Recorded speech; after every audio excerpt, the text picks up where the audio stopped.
Hey guys, PewDiePie is getting more than exposed. What is happening? Back in the day, there was a election of Donald Trump versus Hillary Clinton. At the same time, Naruto was releasing Sasuke versus Naruto series. They both sort of came in the same time. At the same time, when you look back, there is this Gangnam Style video that hit 1 billion views exactly at 2012, December 21st, which is supposed to be the end of the world or whatever. Like, there's some fucking weird things happening that are incomprehensible until you just accept that reality is full of these things. And they are more real than anything you thought it was. I'm gonna talk about what happened during those 9 days of November. Yeah, no, not November. No, it's not about masturbation. The stopping you from masturbating is just a slight little agenda, but it's obviously about crazy people. People going crazy because they're demonically either possessed or attacked, or, stuff like this that happened where I was sort of attacked, and it inspired me to live again and keep on fighting against, well, PewDiePie? What? He's the ultimate evil? I just wanted to expose him because he was popular. And it's good to expose giants so people can feed and gain their own courage to grow their own channels. And I wanted people to make their own stuff so I could connect to them a little better. Like, if my classmates would start making stuff, I would really want to listen to them and subscribe to them. Like, that would be fucking interesting. But it's not necessarily happening.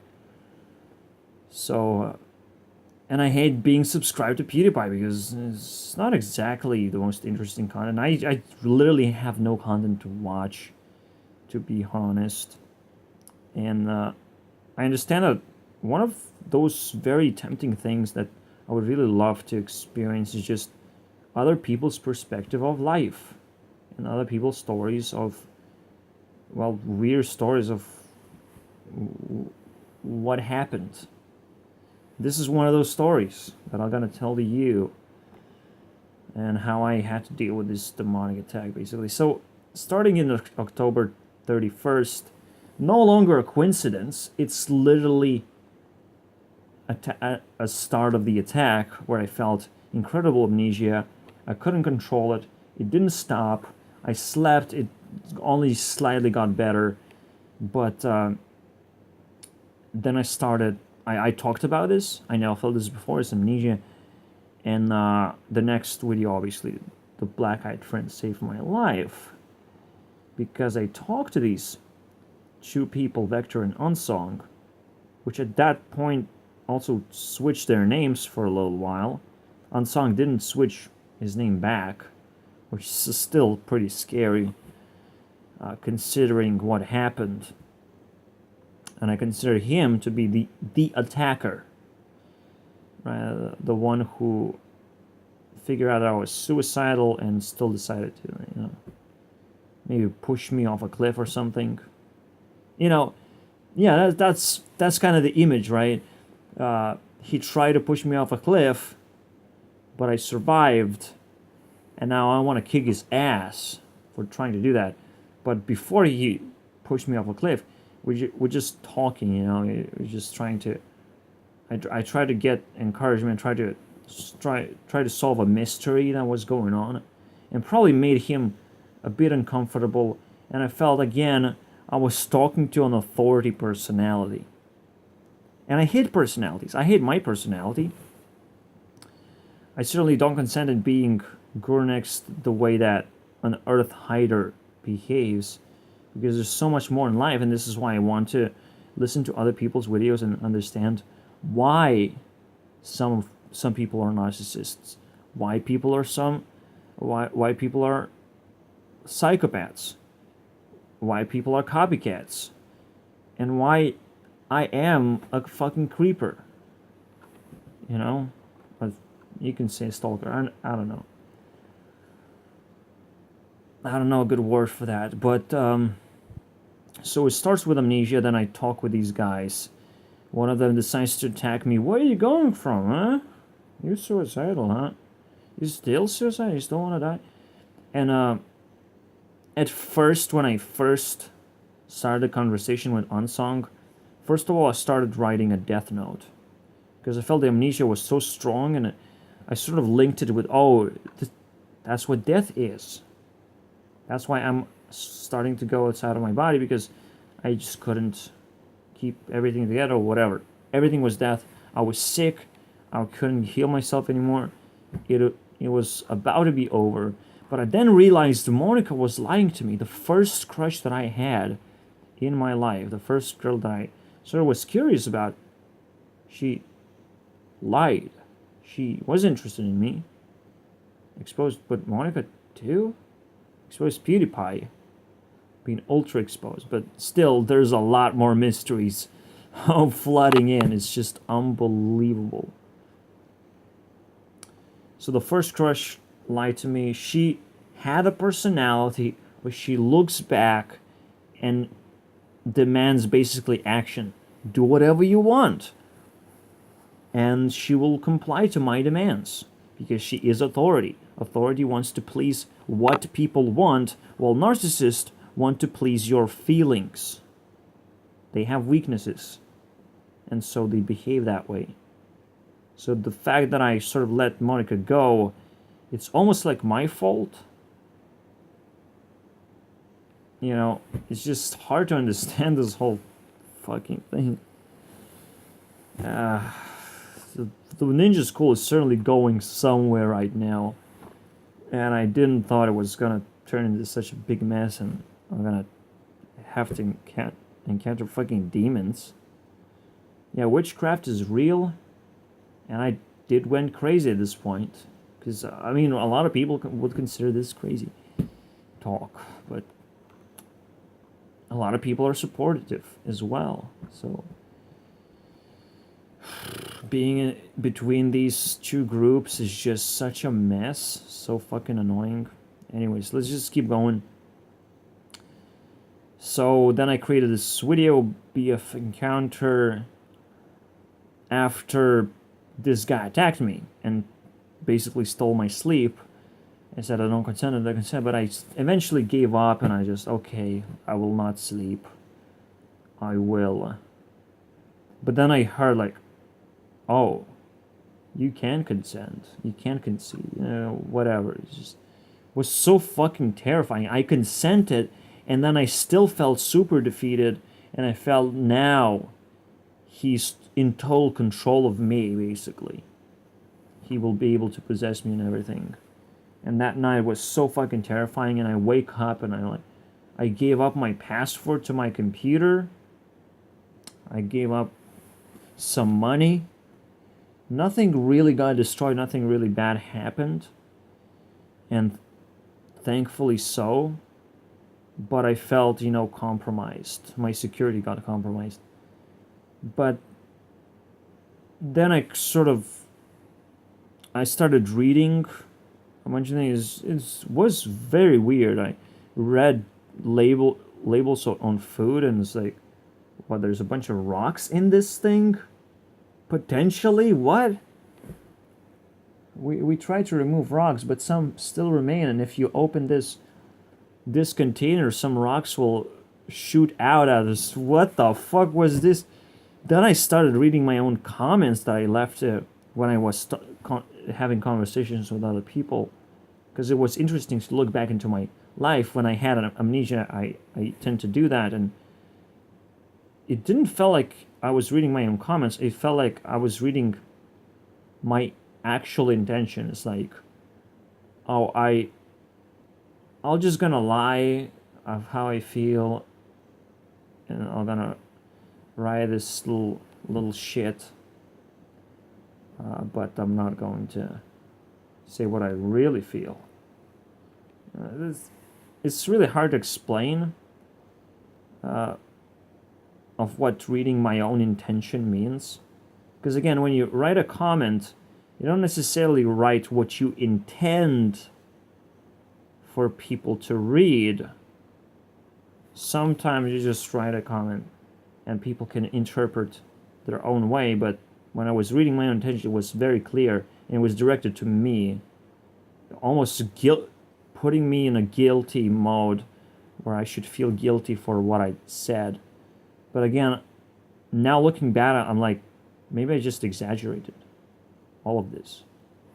And I threw away good food just because I read the label. But at the same time, reality is that way, where people are hiding a lot of intentions and they're not being honest.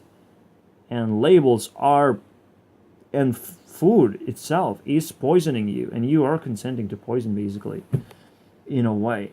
So there's a lot of fucking weird things going on in the world that correlates this exaggeration, like justifies exaggeration.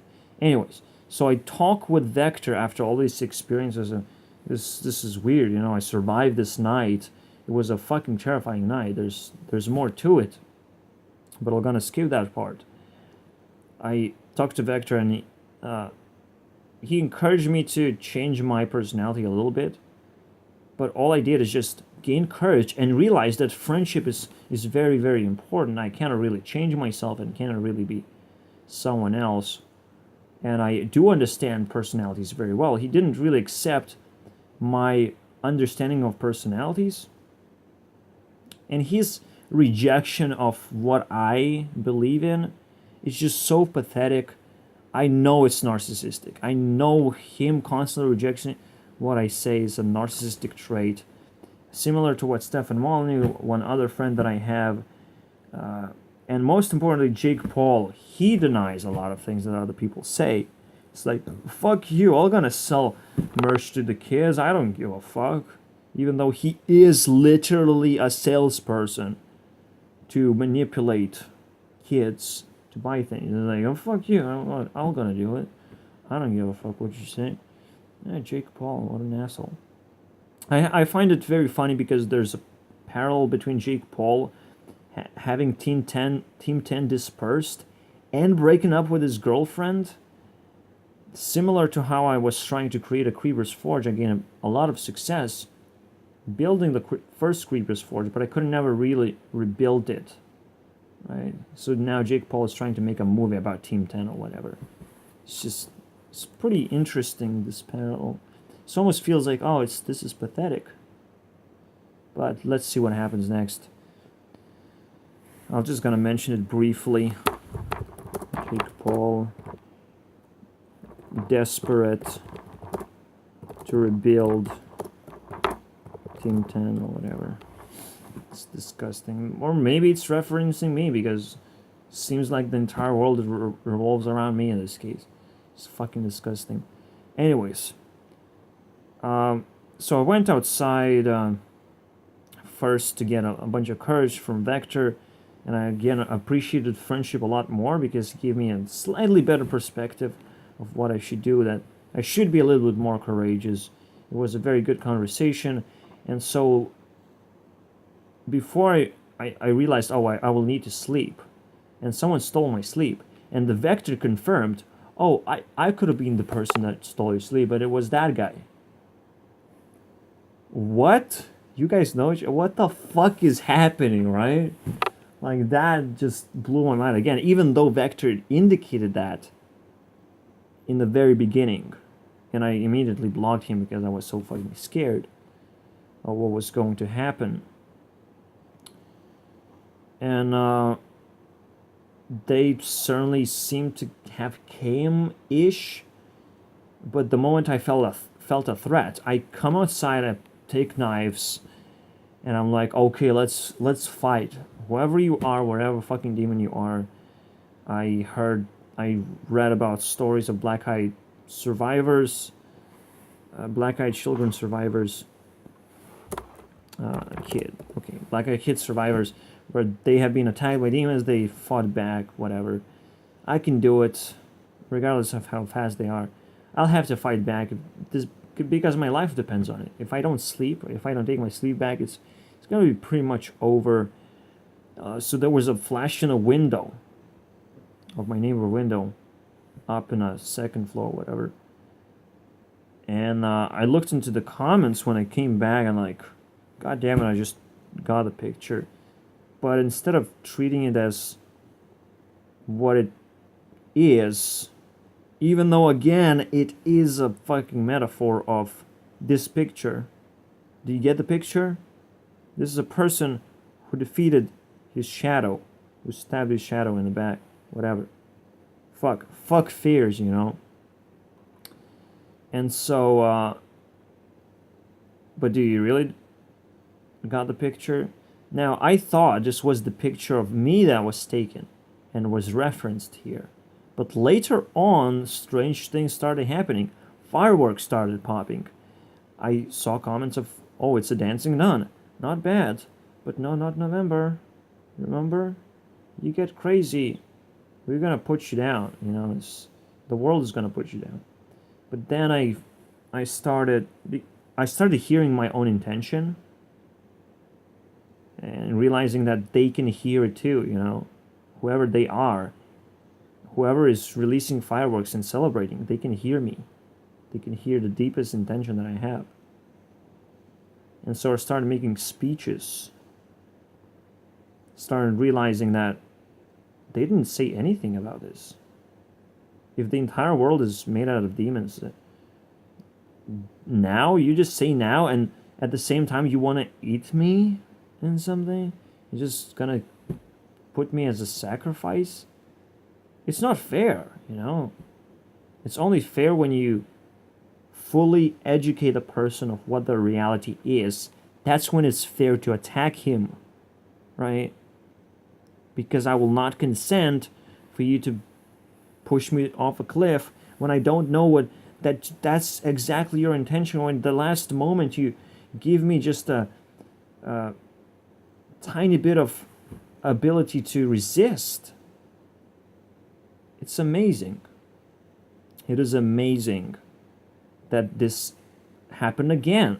It started with Unsong, and now the entire town was simulating the exactly same thing.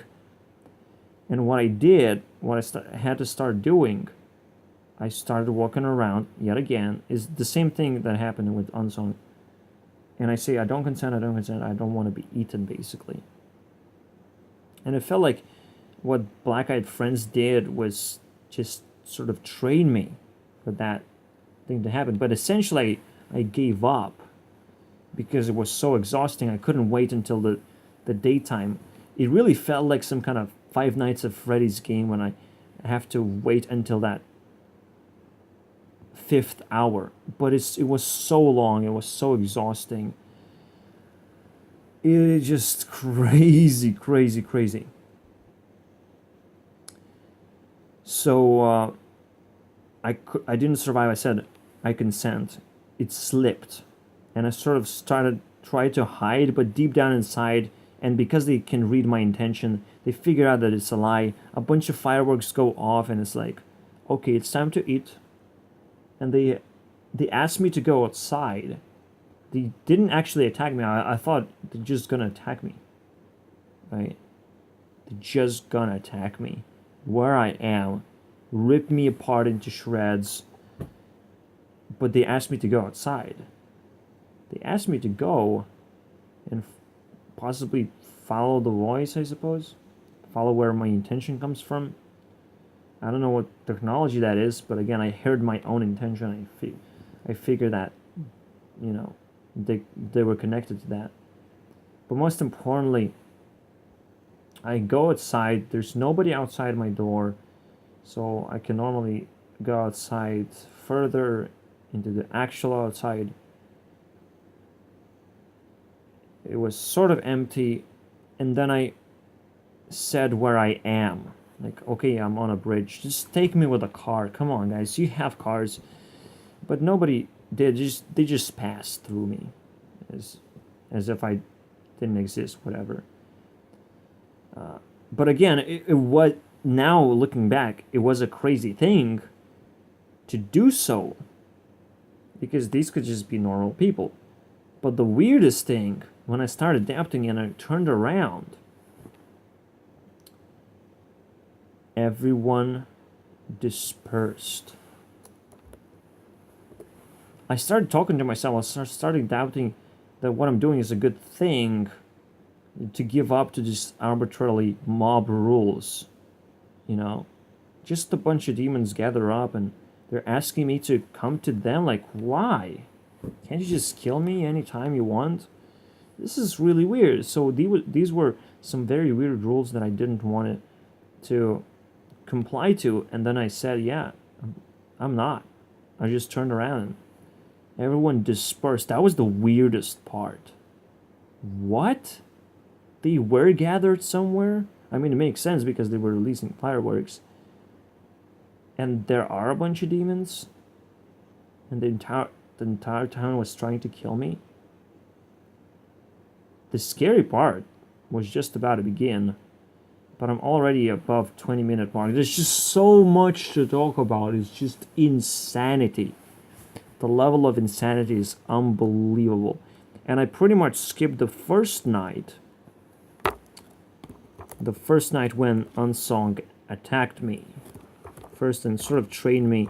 But it, again, sort of skipped. Because all I did was run around in circle and said, I don't consent. Because I felt a threat. Then I consented. Then the threat became even bigger. Again, I felt like I was going to be attacked. So, yeah, I'm gonna finish that one as well. Whatever. Because that night was pretty weird as well, but it's nothing really happened to the extreme level that everyone dispersed. 20% of the town gathered up and wanted to eat me. What the fuck was that?